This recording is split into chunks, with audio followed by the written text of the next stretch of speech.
প্রশ্নবিচিত্রা তৃতীয় শ্রেণীর পর্যায়ক্রমিক মূল্যায়ন প্রথম স্কুল কনকশালী প্রাথমিক বিদ্যালয়।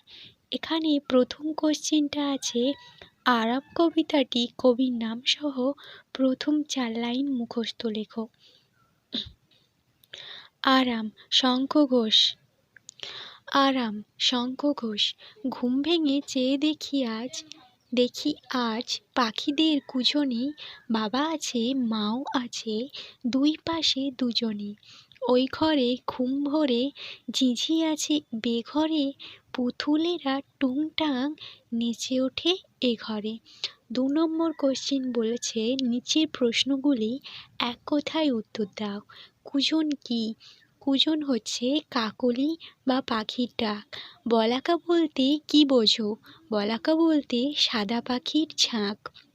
ছোট পাখি কার কানে ঢুকে পড়েছিল? ছোট পাখিটি হাতির কানেই ঢুকে পড়েছিল। আম গাছে কে বসেছিল? উড়ুক্কুভূত গল্পের শৈলেন ঘোষের লেখা থেকে নেওয়া হয়েছে।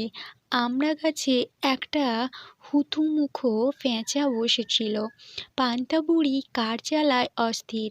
যোগীন্দ্রনাথ সরকারের লেখা পান্তা বুড়ি গল্পে এক চোরের জ্বালায় পান্তা বুড়ি অস্থির। কে চরকা কাটে?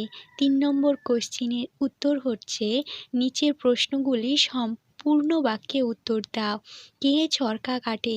বিমলচন্দ্র ঘোষের লেখা ঘুমিও নাকো আর কবিতাটি থেকে নেওয়া হয়েছে।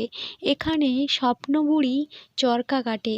রাজবাড়ির কাছে গিয়ে বুড়ি কি দেখল? রাজবাড়ির কাছে গিয়ে বুড়ি দেখল পথের ধারে একটা কুমির পড়ে আছে।